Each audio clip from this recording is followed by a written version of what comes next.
At some point, you stopped asking AI only important questions. You started asking it tiny ones. Not, what is the future of humanity? Not, explain quantum physics like, I am 5, which has somehow become the official handshake of the internet. You ask, should I send this text? Does this sound too needy? What should I eat for lunch? Make this email warmer, but not too warm. Friendly, but not too eager. Confident, but not like I own a podcast. Then, one morning, you are standing in your kitchen at 8:17 asking a machine whether oatmeal is a good life choice. It says yes. You trust it. The strange part is not that AI answered. The strange part is that you asked. Because this is how it starts. Not with some dramatic sci-fi scenario, but with you outsourcing a decision so small that 5 years ago you would have made it half asleep, holding one sock, wondering where the other sock went. AI does not need to replace human judgment overnight. It only needs to become the easiest place to put every uncomfortable little moment of thinking. Every blank page. Every awkward message. Every uncertain choice. Every time your brain says, I do not know, and you do not want to sit with that feeling for more than 3 seconds. So, you ask. The answer appears. Clean. Polite. Structured. Usually numbered. AI is very good at making life feel like it has bullet points. That is the comfort. And that may also be the hidden cost. For most of human history, thinking had friction. If you wanted to write something, you had to stare at the page. If you wanted to solve a problem, you had to walk around with it. If you wanted to know whether a message sounded weird, you had to read it, feel embarrassed, rewrite 2 words, and send it anyway like a normal nervous mammal. Friction was annoying, but it was also practice. The pause before the answer was where judgment formed. It was where you learned what mattered, what sounded false, and what you actually thought before something else thought for you.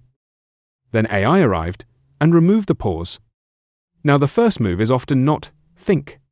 It is ask. And asking feels harmless because each question is tiny. One message. One title. One explanation.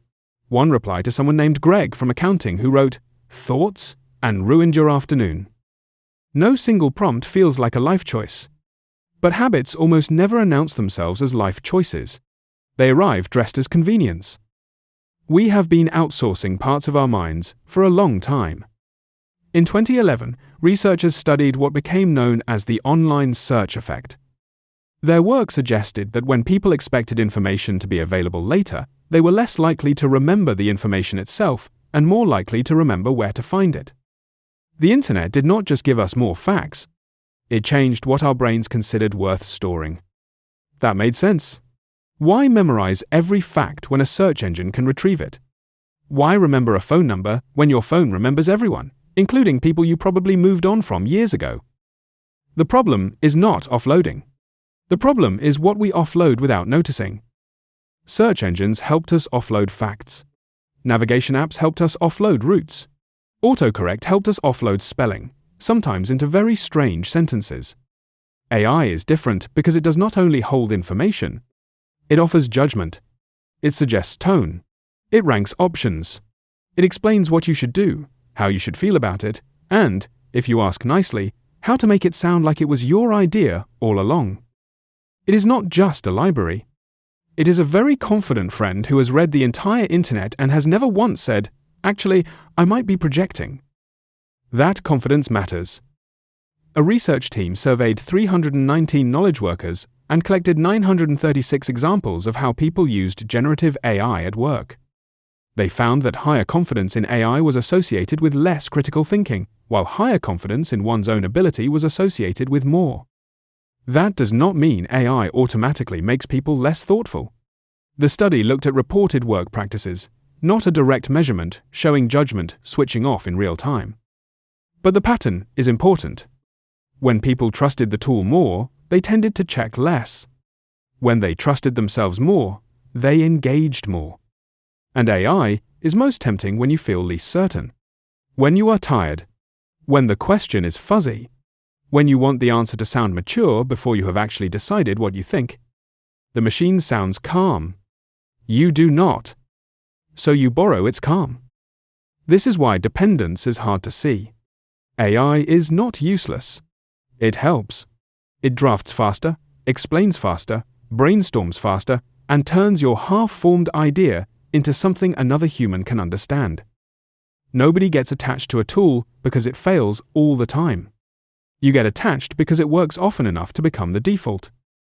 Then one day you open a blank document and, instead of feeling the familiar discomfort of beginning, you feel slightly annoyed that the first sentence is still your responsibility. That is when the tool has moved. It is no longer just helping you think. It is changing what thinking feels like. There is another problem. AI is uneven. A business school working paper with a consulting group studied 758 consultants using an advanced AI model on realistic knowledge work tasks.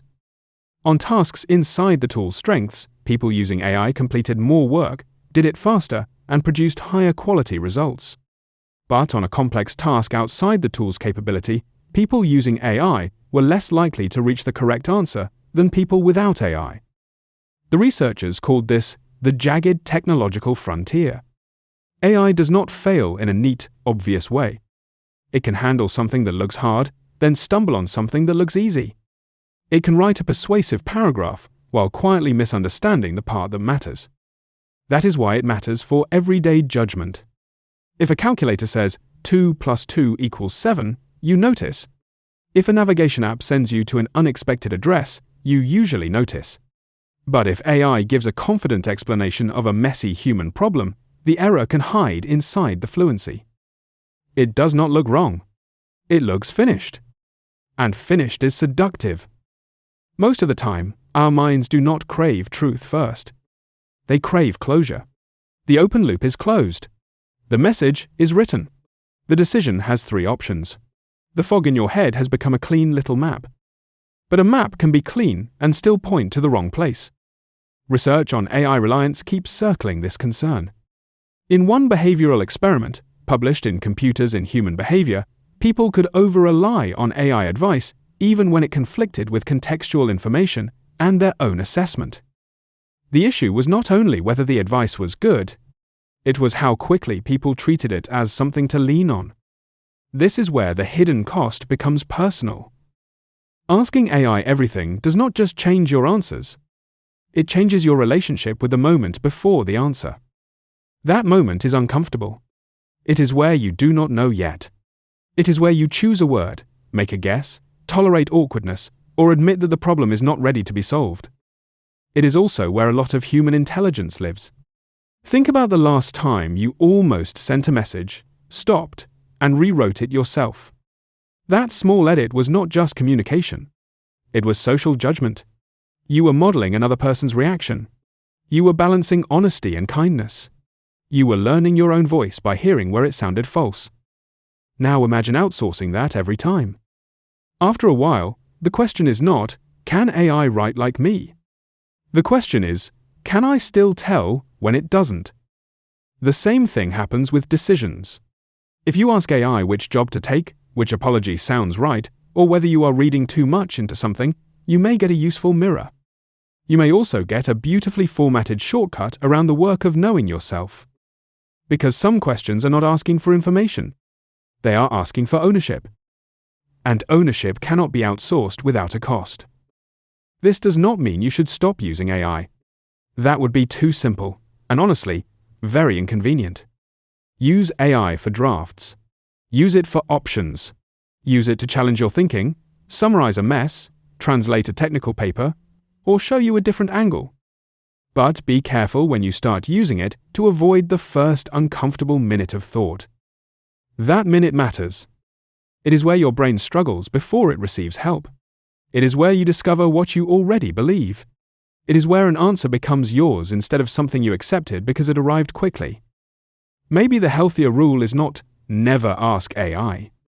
Maybe it is. Think first, then ask. Let your own mind make the ugly first draft. Let it be clumsy. Let it produce the weird sentence, the half-formed opinion, the lunch decision that is just sandwich, I guess. Then bring in the machine. Because if AI always enters before your judgment has had a chance to stand up, your judgment may stop expecting to be needed. That is the hidden cost. Not that AI knows everything. It does not.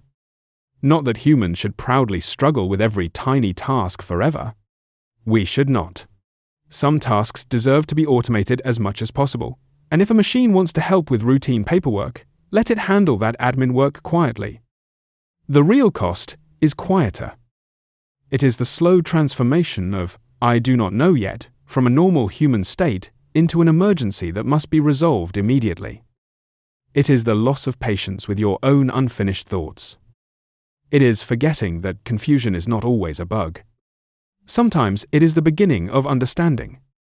So the next time you open AI to ask whether your message sounds weird, pause for 5 seconds.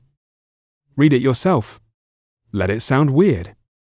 Let your brain do the tiny embarrassing job it was built to do. Then, if you still want help, ask. AI can give you an answer. But the space before the answer still belongs to you.